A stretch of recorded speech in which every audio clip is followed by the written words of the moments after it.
Away. Hi, everyone. My name is Jennifer Lewis. I'm the Director of Off-Campus Programs at Earlham. I have been at Earlham for 18 and a half years, which is kind of hard to believe.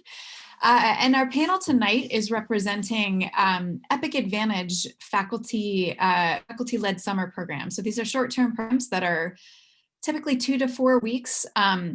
We also have two students who have gone on programs, actually one student and one alum who are with us tonight, and I will introduce them in a moment.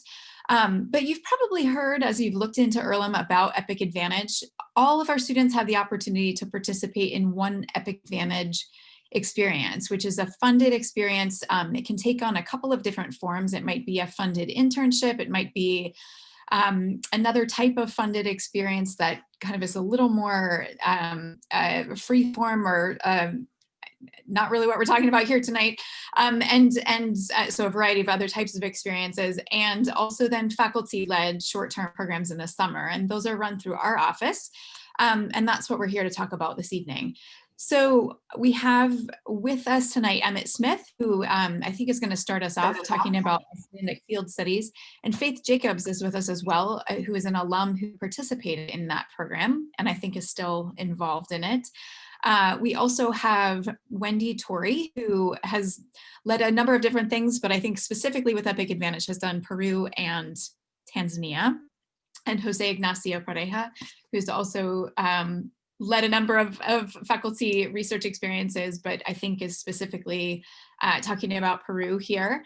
And Ying, who led an Epic Advantage program to China, and also Lucy McAfee, who went on that program with Ying. So I think they are much more interesting to hear from than me, so I am going to turn it over to Emmett to talk about Icelandic field studies. Hello, welcome everyone. So my name is Emmett Smith. I teach in the biology department. I use they, them, or he, his pronouns, and I have been leading the Icelandic field studies program for 3 years. And it is really cool, really exciting. So I'm excited to show you about what we do there and talk a little bit about it. So do we have the slides, perhaps? Yeah. Cool. All right, so we'll go to the next one, and this is a little outline of the trip. So the Epic Advantage programs follow kind of similar formats. Typically what happens is you'll spend the semester before you go doing a prep course, and then you'll spend anywhere between 3 and 4 weeks actually in country doing your experience. And so we have that same setup, and we are very multidisciplinary trip. Some of the things that we do, the things we look into while we're in Iceland and also in the semester-long prep course include Viking history and culture, renewable energy, climate change, sustainability, geology, archaeology, soil microbiology, applied computer science, data management, and data analysis, including DNA and aerial imagery analysis. And the pictures that you see here, the top one is a nice panoramic of a nature preserve called Skálanes, which is where we spend about a week. That's on the east coast of Iceland. And it's, if you look at the map of Iceland, the pink is the journey that we take starting in Reykjavik at the very western, almost the western tip of the country. We travel along the south coast. We stop in the islands of Vestmann Islands, particularly on Heimaey. Then we travel to this little, it looks little, but it's really quite large ice cap, Mýrdalsjökull, and sample at the glacier Sólheimajökull. And we actually walk on that glacier and measure how it is melting and changing. And then we carry on all the way up the east coast, where we stop at Skálanes for about a week, and that's the nature reserve. And the picture there on the left is the trip that Faith came on a couple of years ago, which was one of our biggest student trips, where we had 14 students with us, and we were hanging out at our first hostel called Igloo. Okay, and then the next slide will show some of the places that we start traveling. So one of the first places we stop is on Heimaey. And this is an extremely interesting location. We read a lot about this island before we get there. This is a photo of some of us from last year's trip, standing on top of a volcano that erupted in the 1970s. So it's a very recent eruption. And I don't know if you can see behind all of us, well, you can see the town, but then you can see there's kind of a line right behind the Earlham College sign, right about where the end of the word Earlham is. There's like a kind of line where the town stops. And that's a lava flow from this eruption that buried the rest of the town that was surrounding this port. And so we talk a lot about how people used geology and geoengineering to control this lava flow. And we visit this city and learn about the ways that they've used this volcano to generate electricity for themselves. And we also do a lot of hiking here. We measure the elevation of this volcano and the older volcano that originally made the island. We also get to see puffins while we're on this island, and we spend a couple of days here. Then the next slide will show our next stop, which is the glacier Solheimsjökull. And this is where we do a lot of different science, including some glaciology, some microbiology, and a lot of aerial imagery surveying with drones. And so these are two pictures of 2 different years taking soil samples where we're trying to understand how the microbial populations are changing as this glacier melts and how they are allowing the ground, which as you can see in this location, which is where the glacier used to be in about 1996. It's so barren, but if you would walk, maybe a mile, maybe even less than a mile south of here, it's green, lush, moss, grass, and all sorts of plants are growing. And so we're interested in how, as this glacier recedes, the land comes back to life. And we also get to hike on this glacier. And I have to tell you that it is one of my most favorite places I've ever been on this planet. It's astonishing, it's beautiful, and it's an honor to be able to go to a place like this and do science in such a stunning location. The glacier, I should say, is black and white. All of that black is ash from volcanic eruptions. So Iceland is a very geologically active place, and that is evidenced basically everywhere you look. Okay, the next place is, so this is just some pictures of our daily life. We live all together, we eat together. This is the one time we go out to eat there on the right, where all of us get to have a dinner together, but we always cook for ourselves most of the time. We're in hostels, sleeping 3 to 4 to a room. And so it's very community driven and a lot of taking care of each other, taking care of the group. And that makes a really tight bond between the participants. And the picture on the left is an example of us processing some of those soil samples that we collected at the glacier location where we just were to try and collect data while we're actually still in Iceland. All right, next one. So this is another one of our projects, and Faith can talk a little bit more about that in a moment, where we work with some archaeologists who are uncovering a Viking hall, which you can see a little bit here in this picture. All the stones are walls and foundations of this building. And even that black soil kind of to the bottom left is an old fire pit location. And this might be one of the oldest Viking halls yet discovered in Iceland, which could push the settlement date of Iceland back by a couple of decades, which would be really exciting for archaeologists. And so we're working with them to try and understand how we could use ancient DNA to learn more about who was living there, what they were eating, and what they were growing, and why they were there. And then I think we have one more photo of Skálanes, the nature reserve, where we spend about a week, again, doing more soil sampling, studying invasive species. monitoring different nesting sites of birds, doing habitat restoration in the Icelandic way, which is different than the American style, and doing more archaeology. And the picture on the bottom right there is some caribou that are at this point native to Iceland, though they were obviously introduced by people.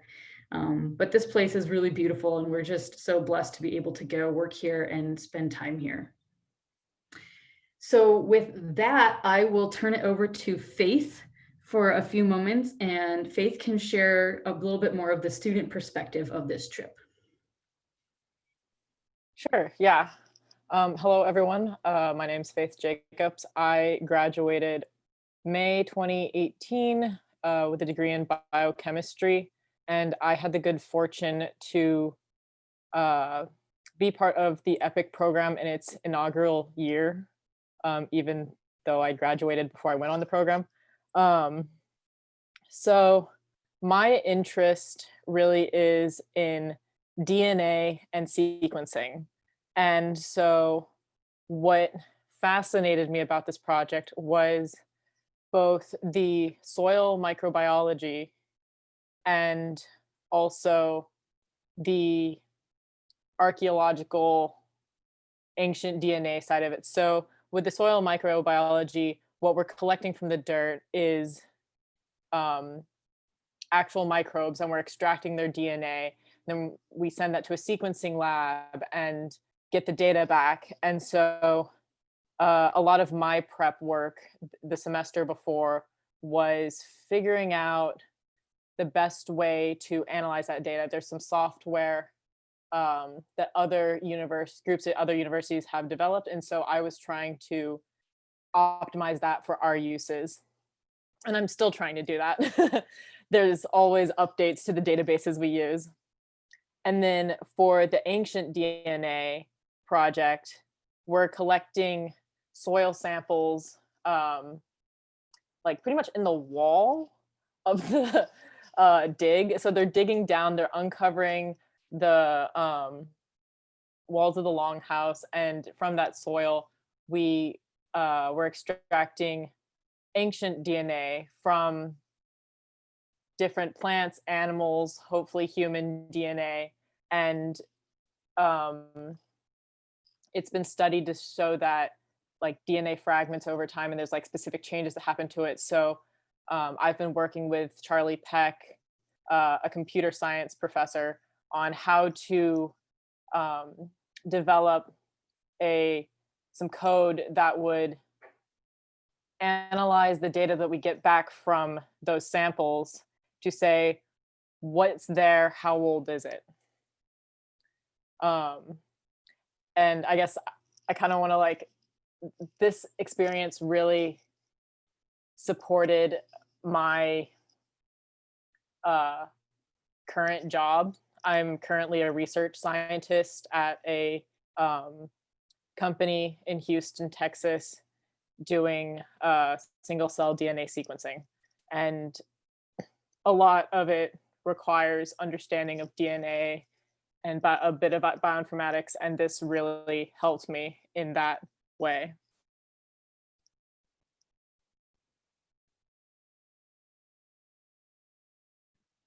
All right. Thanks, Faith. Thanks, Emmett. We will move on to, I think Wendy is up next. Yes, I would love to have the slides back if we can, please.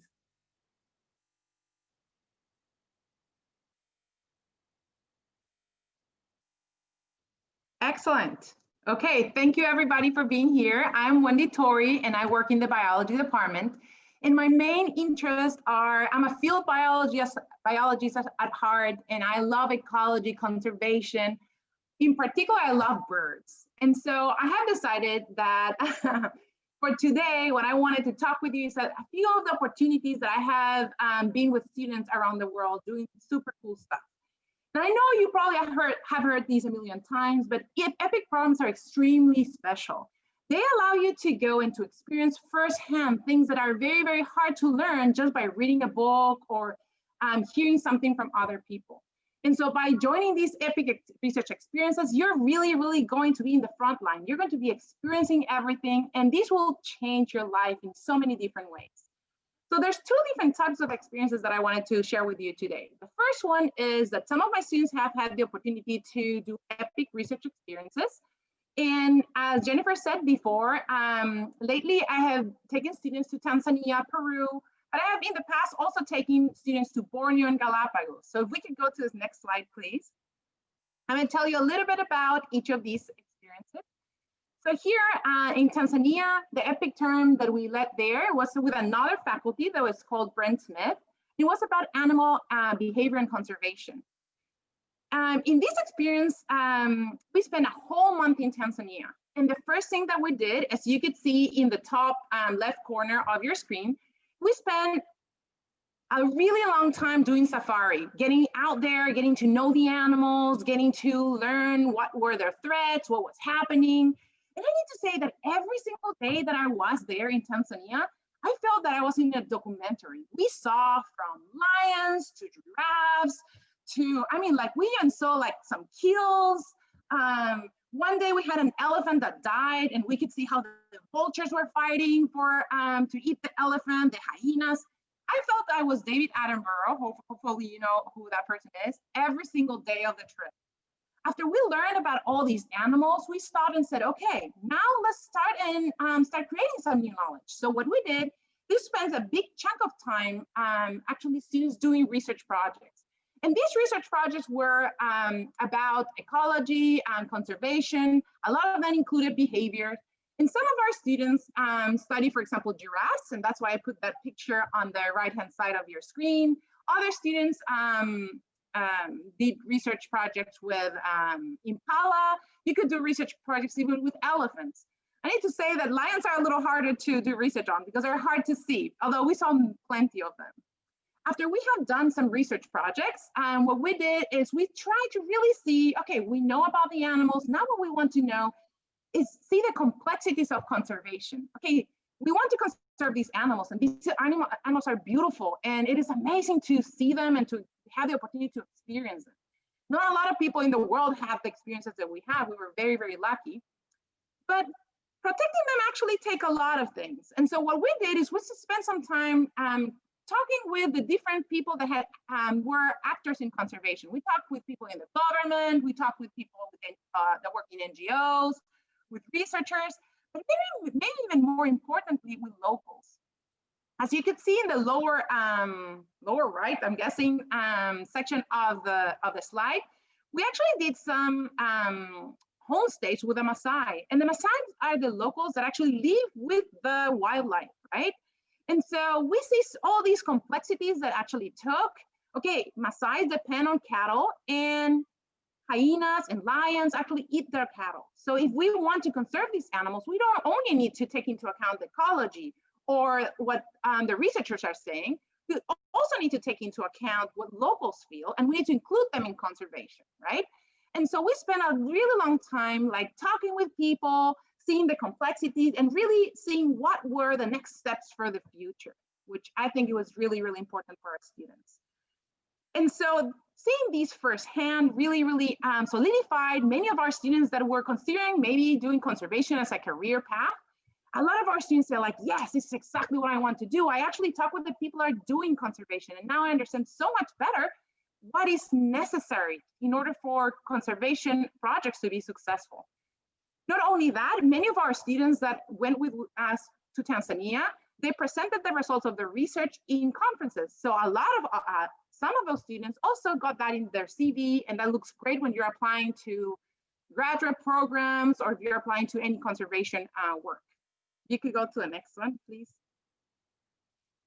Another opportunity that we have had through EPIC is to go to Peru. And this is an EPIC in tropical ecology and conservation.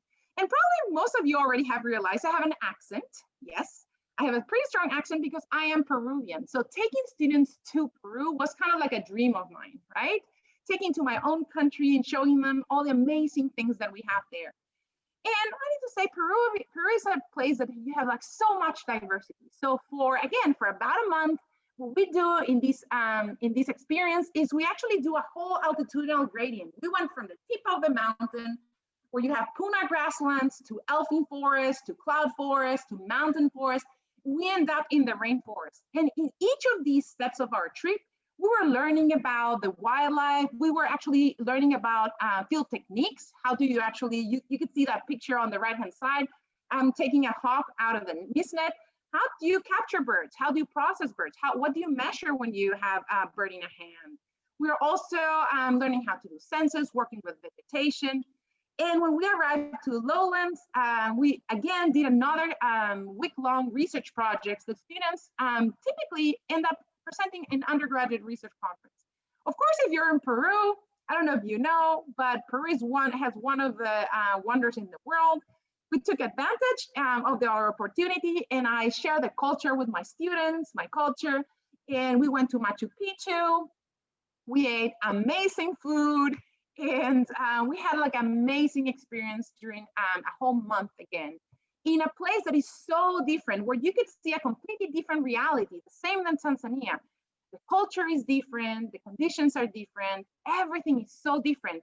And reading in a book, again, is not the same than being there and experience it firsthand. You can go to the next one. Okay, I'm going to not talk that much about this one, but I just think it was so cool that we also went to Borneo, Malaysia, and this time it was like mostly focused on primate conservation. I'm pretty sure you have seen orangutan sometime in your life, and we went there and we interacted with the people doing orangutan conservation. And again, we went to this field station and we talked with the researchers. We talked also with researchers that were doing research with monitor lizards, with crocodiles, and students actually had the opportunity to join the researchers in their work. You could go to the next one. The next type of options that you have to do faculty research collaboration is through summer collaborative research. And these are much smaller in size, fewer students, and you focus on only one research question at the time. You could go to the next one. And I'm running out of time because I'm so passionate about these that I could be talking about these forever. But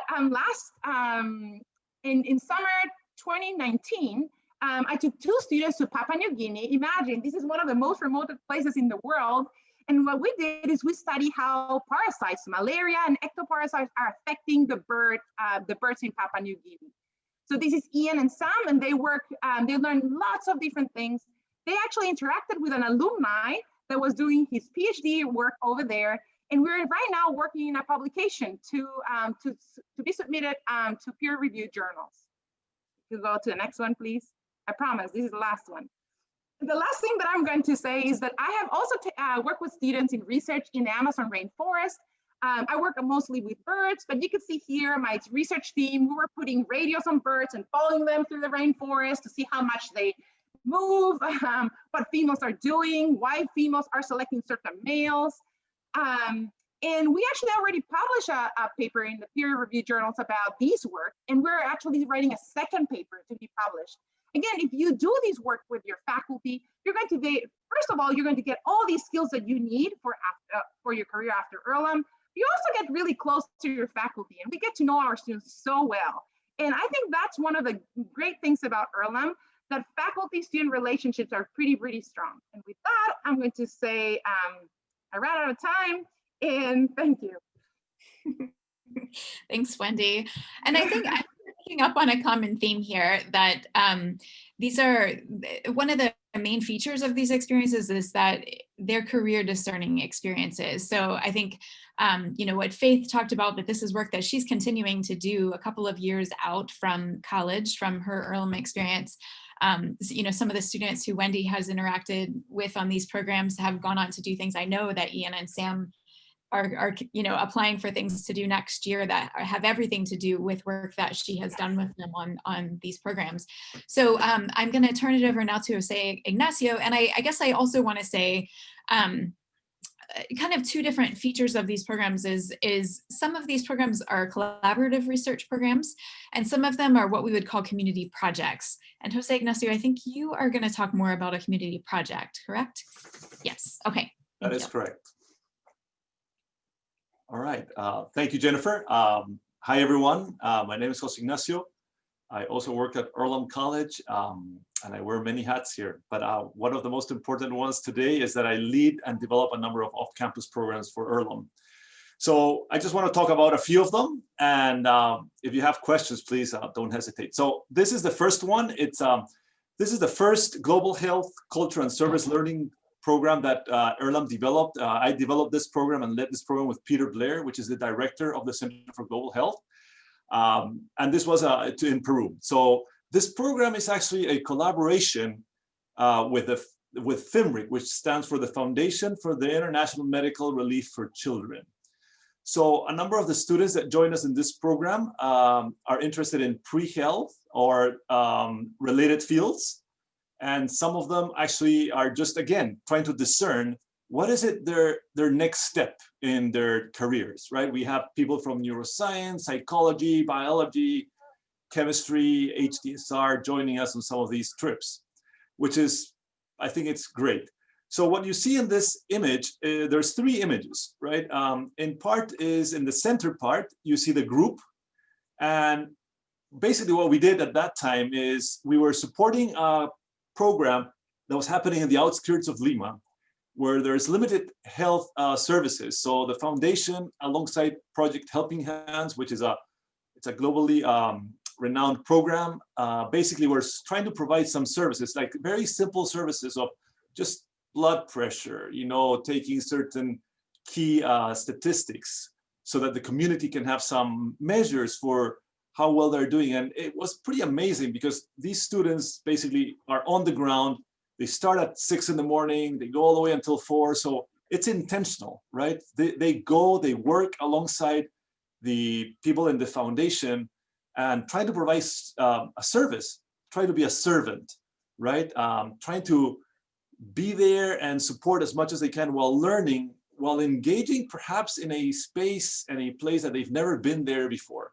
And for a number of them, it's, at least from my perspective, it's amazing to see how they just jump in and start just basically engaging, even though in a different language, because this was in Spanish, right? So a number of our students just basically engaged. And one of the things that is fantastic is you learn a lot about yourself. And that's a common theme that came up from our students. If you see in the top left-hand side corner, you see Cyrus Buckman, for example. He was shadowing a doctor, and the doctor allowed him to look at this little girl and help out with some of the measurements because they didn't have enough hands, right? So Cyrus Buckman, and I'll talk a little bit about him, but he's now in the MD program at Stanford, and he won a full fellowship to do this. And I know that experience influenced his path. He always talks about it. Then on the other side, you see 3 of our students again. And one of the things about these programs is they work, but they also get an opportunity to learn about the culture in a different part of the world. And that's something that it's a highlight for them as well, because you sometimes don't realize what you have or what you don't have because you don't get that opportunity. And a space that it's new for everyone is always a good recipe. So if we can go to the next one, that'll be great. This is another program which is also related to global health, but this was in Costa Rica. And similarly to the Peruvian program, one of the things that the students do is, again, they engage in global health work. And in this particular case, we work with a community of refugees from Nicaragua. Basically, Nicaraguans and Costa Ricans, there's a migration component there. So the people in Nicaragua don't have access to health services. So the foundation is helping and support this. And a number of our students that are in the center, actually, with the red shirts, we went to a Biribiri community close in the Caribbean side of Costa Rica. And they were basically, at that point, it wasn't about health, but it was about helping the foundation through helping the children so that the parents could actually go and be serviced in some way, right? Being able to basically get those regular checkups, right? That they don't usually get. And just like Emmett was sharing, in both these programs, our students are in a community, right? They live together, they work together, And in some instances, they are in homestays. So they are actually get an opportunity to engage in learning about the culture with a homestay family, right? So those are two key components that I think are important to highlight in these two programs. Can we go to the next one? The next one is not an epic advantage per se, but it's an opportunity for students that are first generation. That means that if they are the first ones in their families to go through college, this is an opportunity that Earlham has. And in this particular case, we went to Italy. So I also took the students in this trip, and they did research in more of an ethnographic format, or they did some of the work beforehand and then after. And you can see them in the airport. That's in Paris, doing some of their work. And they didn't stop, but every now and then we would stop for gelato to have some ice cream to get a break, right? And they also engage to learn about themselves. What does it mean? And this is their first year. They're freshmen. They're just coming in, and this is an opportunity for them to be able to do that. So if I can go to the last slide, that would be great. These are just a few examples. I talked about Cyrus on the left, and then besides Cyrus, you see Vanessa. Vanessa, when she went to Costa Rica, she basically realized that occupational therapy was what she wanted to do. And now she's doing that, right? Just south or at the bottom of Vanessa, you see Oliver Daniel. He was very shy, but he did an entire workshops on how to take care of your teeth to the kids. And he had never engaged with kids as much. And now he's in dental school in Michigan, right? And then you see Hannah on the left with a puppy. Hannah already graduated from Duke University as a nurse. And in Peru, I know that was a very important component for her to be able to realize that this is exactly what she wanted to do. The other 4 students that you see there, they're currently students at Earlham. And you see, for example, Maya on the first slide in the center, she's actually interested in art history, right? And Cheyenne is interested in teaching and exercise science. And then you see in the center, you see Jesse, who is interested in outdoor education and environmental sustainability, and Anthony, biology and health. And then you have Caris, history and museum studies, and then Jody, peace and global studies. So I think the message here that I would like to share is, no matter what your interests are, the opportunities that are available for you at Earlham are amazing, I think. And you will have a series of faculty like Emmett and Wendy and Jennifer and others that are not here, and even the students that are here, that will go above and beyond to make sure that, if possible, you will get an opportunity to jump in some of these experiences. And your background is just something that strengthens the group and how we collaborate and how we look at things and problems from different perspectives. And I think that's the beauty of some of these programs. So yeah, I think I'm going to stop there. I think I'm about my 7 minutes. And yeah, they are wonderful programs. Thank you, José-Ignacio. And the last person we have to speak is Ying Liu, who led a program, an Epic Advantage, program in China. And Lucy is with her as well, who went on that program, and Lucy's a current student. So Ying. Yes, thank you, Jennifer. This is the last summer's program. It's a 3 weeks program in China, and we visit 3 cities. So the topic of the program is the Chinese urban cultural heritage and its global interaction. So we try to unfold globalization, this big topic from these 3 aspects in these 3 cities.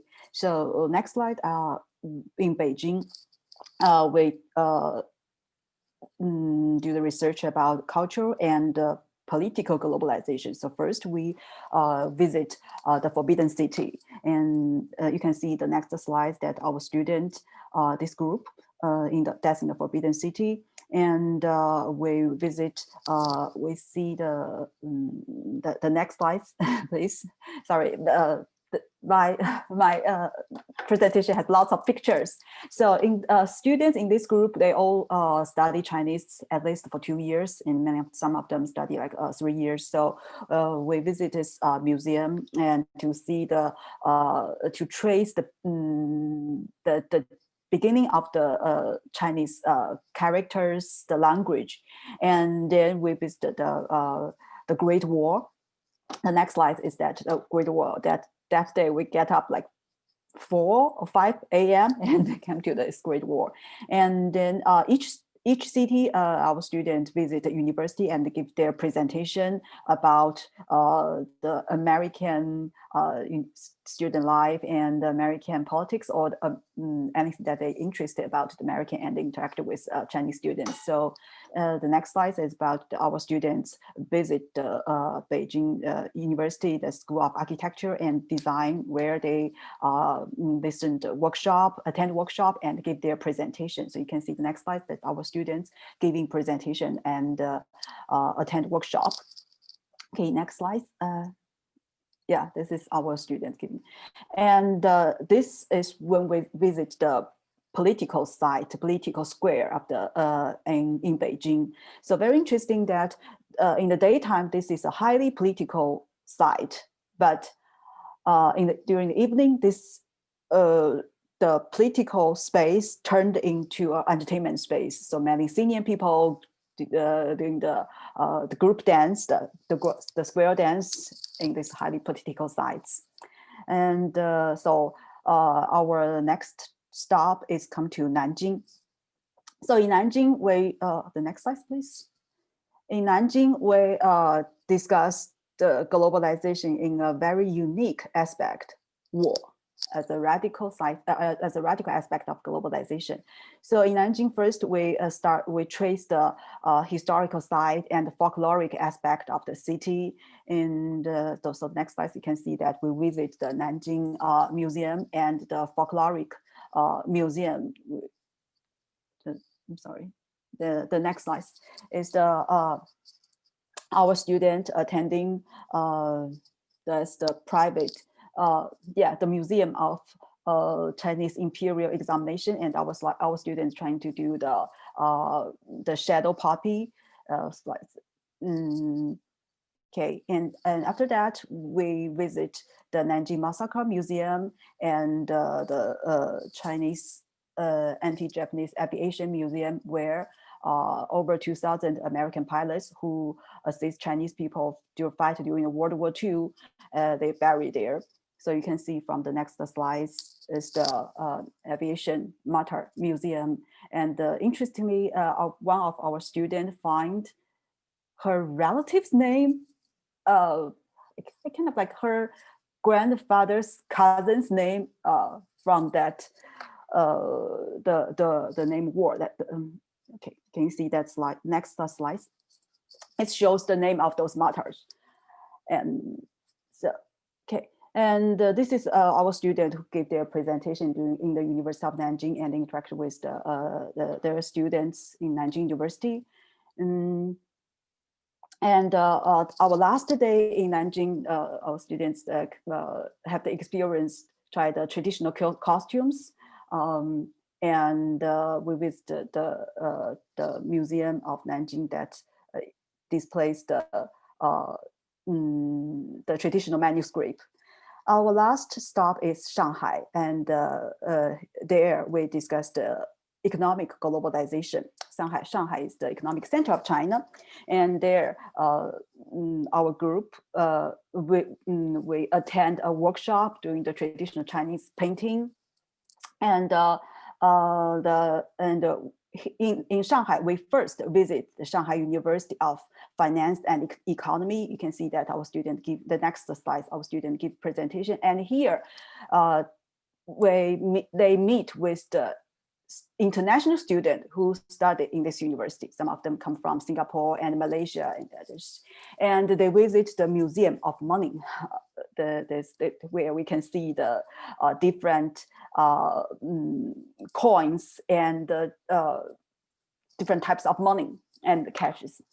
And next slide, please, shows that in Shanghai, we visit two companies. One is the state-owned companies, and the other is the joint companies. So the first, this is the National Steel Company, the iron companies, and they're here where our students see how the steel is one come from the iron like high watering and come to in the whole process of making the steel in these companies. And next And then we come to the first joint cooperation after China opening war in 1980s. This is the Shanghai Volkswagen joint cooperation companies, and there our students attend a workshop, and here and also we see how they assemble a car, the whole process of how the assembling a car. So that's the whole. So you can see that that's the whole trip and this 3 weeks program. So I will give this presentation to Lucy, who attended this trip and share her experience during the trip. Thank you. Yeah, so as you guys could probably tell, it was like very much about culture and politics and history. But we also did a lot about language, and it was very an immersive experience.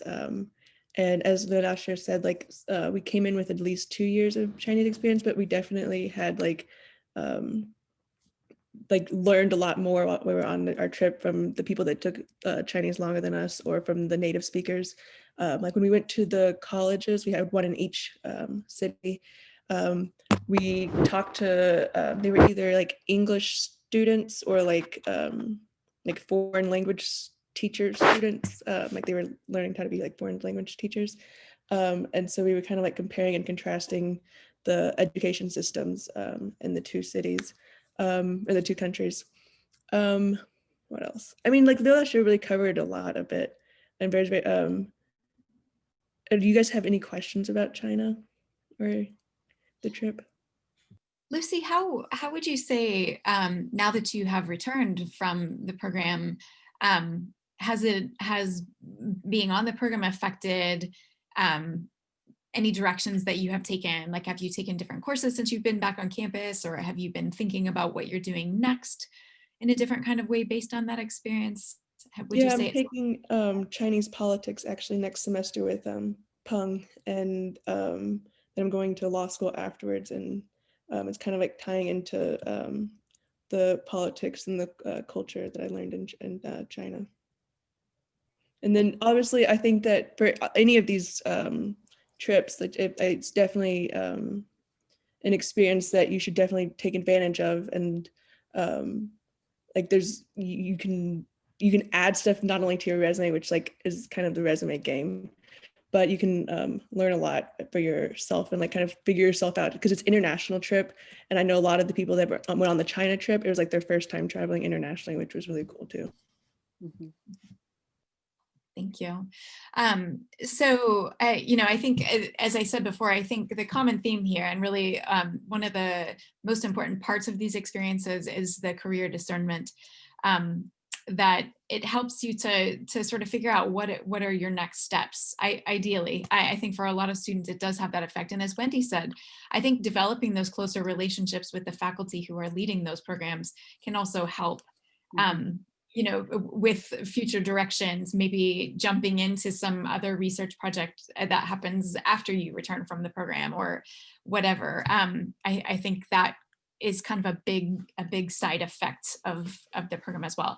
So these programs are fully funded, with the exception of your passport and immunizations. Everything else about the program is paid for.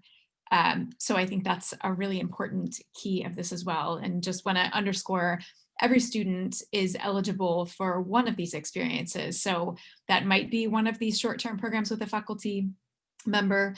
It might be a long-term internship where you go somewhere and you plan an internship for yourself and do that for 8 weeks.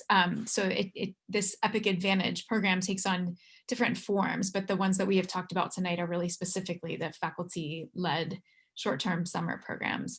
And with that, I think everyone would be very happy to answer any questions if folks have questions. You're welcome to either unmute yourself and ask the question, or you can type it in the chat if you feel more comfortable doing that. Yeah, I would address that, Jennifer's aspect you just saying that the one direct result of this trip that one of my students in that trip, Ali, who got an internship directly after this program and who worked in an orphanage at Shanghai for 8 weeks after that trip.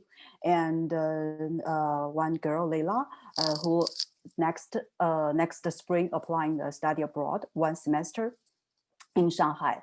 And also Adam, who actually graduate that year, who get a job teaching English in China, in Shanghai. Yeah, so there's like this international trip really impact their life. Thanks, Ying. Any questions? So there's a question. We've seen summer programs, what's available during the academic year? So this session was specifically about the summer Epic Advantage programs, but yeah, we do have a variety of programs that are available during the academic year. So we have a few programs that are year-long, but mostly semester programs. We call them off-campus programs because we have programs in a variety of locations. Some of those locations are domestic. Our domestic programs tend to be internship-based programs. So it's a full-time internship and then you take 2 classes. International programs, also a variety of locations. New Zealand, just to kind of rattle off a few, we have a faculty-led program that actually Jose and Wendy have led in New Zealand that is an environmental sustainability program. And we have a program in Spain, which is a language and culture program that also is a faculty-led semester program. So we do have a number of semester programs that are faculty-led programs. And then we have also some programs that are run by other providers. We have a few new programs this year. We have one that's coming up in Chiang Mai, Thailand, one that is in Accra, Ghana. We have semester-long program in Aix-en-Provence, France. So quite a variety of locations and kind of a variety of themes that go along with that. The next question is, what are your personal favorite memories? Does anybody want to tackle that question? So Jennifer, I wrote in the chat for Valerie. I think for me, it's the connections that we make with our students and the connections that we see our students are making with themselves and how they start discovering and grow. And it's very interesting when you have a focused work together and you live with each other for 2 or 3 weeks, playing games, cooking together, struggling together, learning about a different theme together. I think that's magical because we're also part of that mix. And I need to agree with that. I mean, the relationship that you form with your students in this experience is like amazing. I mean, like I have alumni that went with in these type of experiences that I'm in contact every day. Actually, I had an alumni today in my class that came to as an invited speaker. She went to Ecuador with me and now she's a vet. And I'm teaching an animal behavior class and she just came to talk about how she uses animal behavior in her everyday life. And so these relationships are pretty strong. You get to know your faculty very well. And I think that's super special. Kind of coming in from the student perspective, like you do get really close with everybody that went with you guys. Like in the China one, there was only 5 of us. So like imagine being on a trip with 5 people, like you get really close. And like I haven't had a class with Yola Shir since last year before I went to London. But I mean, she wrote me a recommendation letter, and like, so you get really close with your professor, you get really close with your classmates, you get really close with people that you run into like on the trip as well, because like you're all kind of in it together in the new world. You get to see some really cool things that you wouldn't normally get to see like in daily life. So like going to Iceland, going to the Heimaey, like hiking up a volcano, and then if you like touch the ground, it's still hot from, I guess, like almost 50 years ago from that eruption. And like, that's just mind-boggling to me. I have led kind of a previous iteration, so it's not the Epic Advantage, but it was on the Camino de Santiago in Spain. I co-led that program a couple of times, and I think I would agree that the relationships that you develop with students are my favorite part of it. You know, as you're walking along, you're walking 20 miles a day. You talk with each other a lot, and it's pretty intensive, and you spend a lot of time together. But I would also say that as a faculty member, I think something that is so cool to me is I would just sometimes be walking along and think to myself, I can't believe this is my job. Like, this is my job. I am walking in Spain with a group of students. So I think, I think it's a great opportunity for students, but it's also a great opportunity for us. But I think we feel really fortunate to be able to participate in these experiences with our students. I saw a couple of questions, and I think some folks have answered them, but I just kind of want to expand on it. So Nathan asked if the programs are the same every year, or do they change? And I think Emmett answered that a lot of them are the same. I think Icelandic Field Studies goes every summer. I think most of them change. So we have some that might go every other year, but a lot of them are new. So some really cool experiences that are, I've never been offered before, and sometimes just a one-time only experience, which is kind of cool. For the semester-long programs, those do typically go every year. Some of our programs go every other year. I feel like there was, and does every student get to do an Epic Advantage? Yes.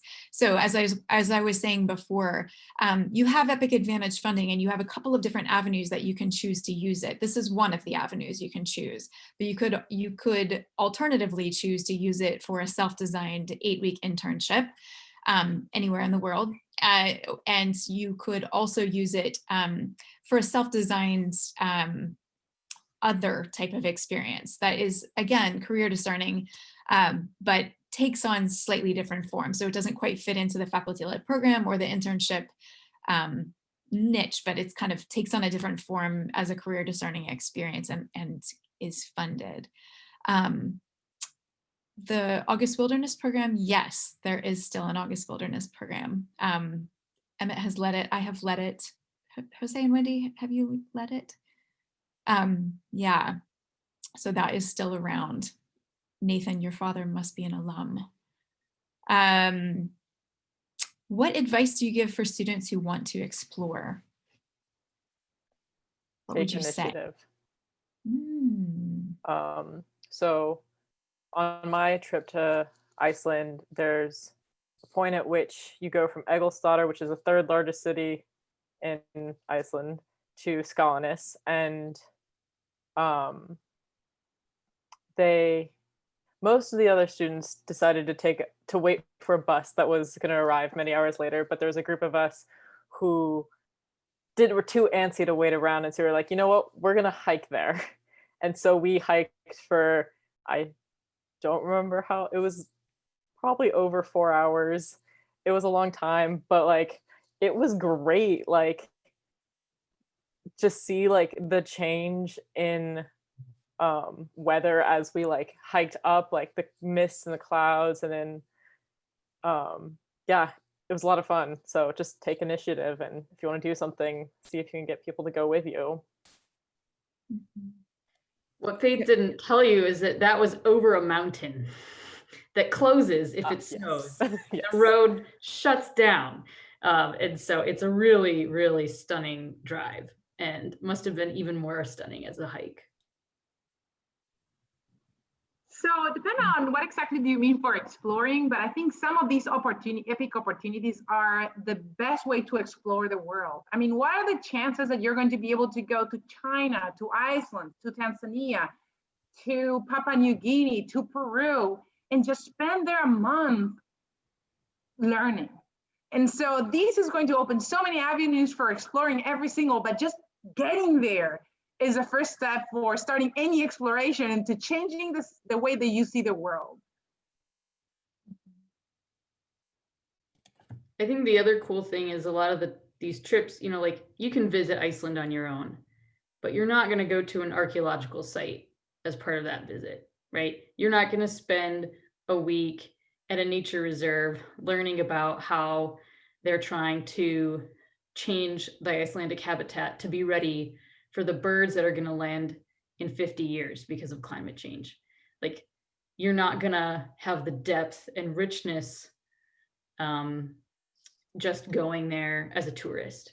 So to me, that's also really special, and something that I know all of us take really seriously is that cultural piece and kind of the sense of being in a location and really trying to understand what that means for the work that you're doing there. Yeah, I think something Emmett said just reminded me that I think a lot of our programs really try to cultivate a sense of place.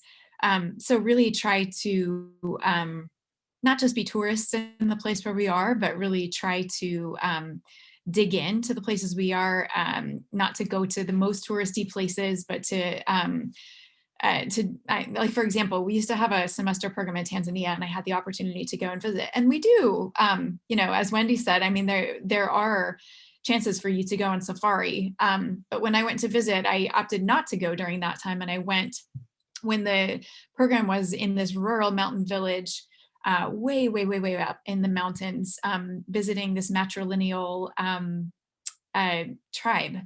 And this is something I was never, ever going to do again in my life. It's not a place where tourists go, but such a cool experience for our students. And they stayed in homestays there.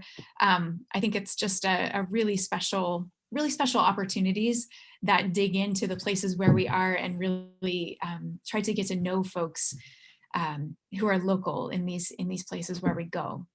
So I think they're pretty special opportunities. Any last thoughts? I see Yulia here, so I think that probably means our time is coming to a close.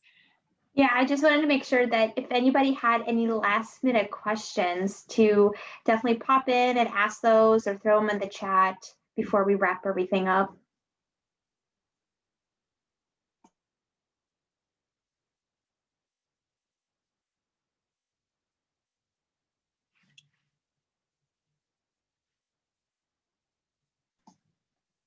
Great. Well, I want to thank you all for being here, and thank you so much to our faculty and to our students, and to Faith, our alum, who is still coming back to help us. Thank you. And to Yulia for organizing all of us. Thank you very much for being here. And we hope we'll see you again.